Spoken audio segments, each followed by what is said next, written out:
Resto Druid Raid Improvement Guide. Now, I have made some advanced guides explaining every single rotation and decision making there is on Druid. However, after doing quite a few log reviews, some of which took longer than others, I now see a pattern regarding which important abilities are often ignored and which minor issues people hyperfixate on for no good reason. This should help you analyze your own logs and decide which things need to be addressed immediately and are a priority.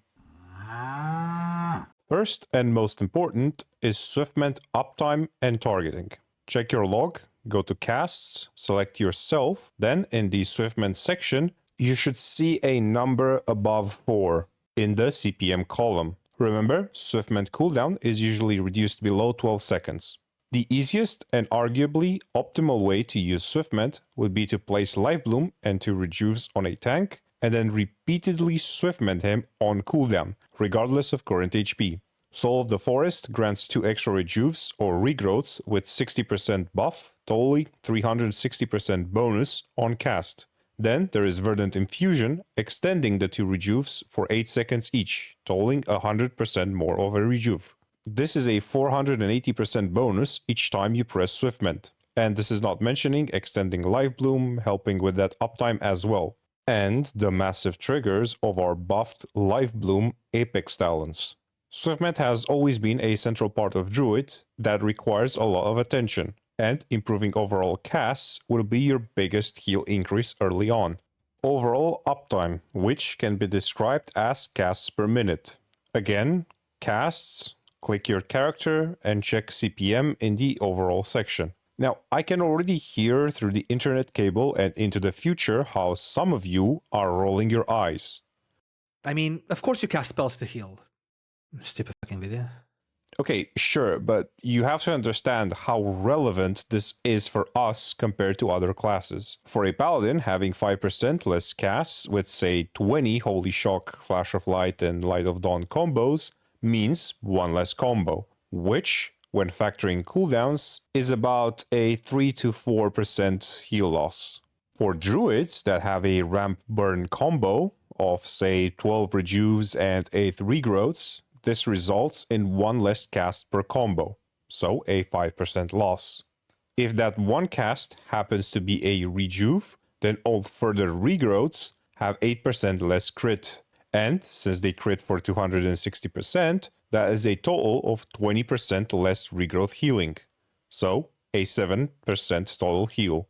Then there is Mastery, which, at a modest estimate of 33%, and considering a 10 target heal at all times, results in another 3% overall heal loss. The cumulative heal loss is 15%, with conservative estimates. In cases where the missing cast is a regrowth with Nature's Bounty, or if the CPM, cast per minute, drops to a number where we barely reach 12 abundance stacks, making regrowth not worth casting, the entire class just breaks down. And since cooldowns empower these basic casts, no, it does not reduce the overall healing loss. If you are struggling or on a new boss, or mechanics take too much of your attention, put Rejuve on an easy to press button and then random cast it on your raid frames. Remember, a bad cast is better than no cast at all. So a recap, go check your overall CPM and then ensure this is close to 60. Note, this number differs depending on your overall haste. The value is calculated with a 35% haste.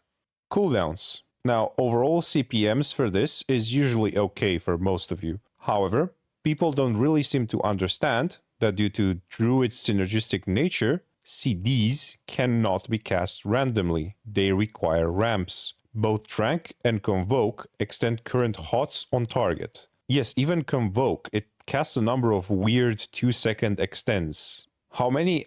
I don't know, man. The spell is such an RNG fiesta. It either doubles your healing and single-handedly saves every low HP party member, or proceeds to cast 12 shreds while you helplessly watch the channel bar. On the topic of Convoke, due to Renewing Surge, it also reduces Swiftmend cooldown. So as a checklist, before each Convoke or Trank, you need to have Wild Growth and Swiftmend on cooldown, and ramp as much as you can. Now, when exactly to ramp for each boss and how to fit in your CDs, look, I promise I'm not delaying that video any longer. We'll get it out after the 12.05 changes. This is also very hard to actually check in logs, and swiftmend in particular is a pain in the ass. We want to cast swiftmend, regrowth, convoke with nature swiftness macro into swiftmend and regrowth. But if we get unlucky, convoke might not reduce the swiftmend cooldown enough to be recast. However, again, ramping as much as possible plus wild growth before a cooldown should be easy and impactful. Also, as I said, most people cast their cooldowns on cooldown. Most. Make sure you are one of those. Mana issues. Now, you need to understand that mana in and of itself is more of a symptom than an issue. So, sure, some of you forget to cast Innervate with Rejuves and Wild Growth, or forget to do a Cat Heart of the Wild combo every 2 minutes, which offers insane mana returns for 2 buttons. Some will blame the rejuve to regrowth ratio, telling people to cast some more regrowths, which should be cheaper, and that will fix it. Wrong.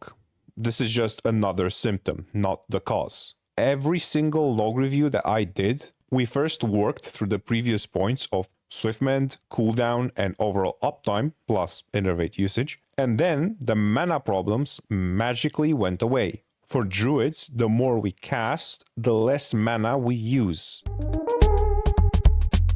Yeah, it is counterintuitive, but the more overall rejuves you have, either due to casting them or pressing swiftmend to proc, the more willing people are to press regrowth, and the cheaper it is. Innervate is the other big helper here. Make sure at least one lines up with Bloodlust, and make sure you cast it before rejuves and one wild growth. Last section, things that are not that important. This section is dedicated to things people recommend or hyper-focus on for no good reason. Number 1 is lining up Tree of Life with Convoke. Convoke sits at a 1-minute cooldown. Reforestation requires 4 casts of Swiftmend to proc, so about 40 seconds. I do not see how we could line up these two without major gaps in our Swiftmend uptime. So again, just like in the video, if we actually use Reforestation, it does not change our rotation one bit. Do like Saruman and ignore the trees. 2. Rejuve's regrowth ratio. As mentioned before, with enough rejuve uptime and raid actually taking damage, people intuitively start casting more regrowths. This is a symptom, not an issue. 3. Wild growth CPM.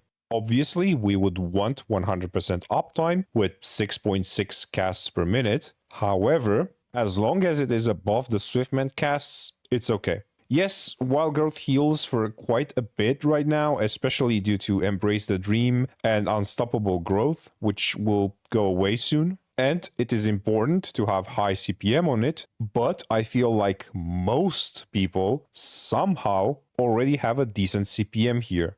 And focusing too much on it will not result in a huge heal increase. Next, Life Bloom. Since the Apex Talents redesign, this has become a major healing source. Now, uptime on Life Bloom is important, but it is usually obtained through Swiftmend uptime. Consider the following. A Life Bloom duration is 15 plus 5 seconds, either due to pre-halting it or Convoke Trank extensions. Swiftmend cooldown is under 12 seconds, and it extends the Life Bloom by 8 seconds, meaning a Life Bloom loses 4 seconds every 12 seconds, or 20 every 60. This would result in refreshing Life Bloom every minute, and considering Swiftmend can easily be reduced below 12 seconds, maybe even less than that. On top of this, the big Life Bloom healing part results from triggering Soul of the Forest from Swiftmend. This further reinforces the idea that Swiftmending the Life Bloom target is the relevant mechanic, not Life Bloom uptime. To do a recap, cast something at all times, at least a rejuve, press Swiftmend as often as you can, preferably on a tank with Life Bloom and 2 rejuves, ramp before cooldowns, and mana issues usually stem from improper rotation and other issues, although pressing Innervate more often with rejuves will help. And that is it. Hope you found this useful, and I will be making the when to ramp video soon. In case you are still struggling, you can come on Discord and drop a log for a review, and I will take a look at it when I'm able. I mean, I can keep talking about what and when to heal, but if they keep making bosses act like this, I don't know what is the point. Is he stuck? He just does this until he enrages. What? He usually goes into the intermission. Actually, yeah, permission. And he starts flying. I think he's just full because he just ate, so he's just taking a nap. Okay, bro. What is going on?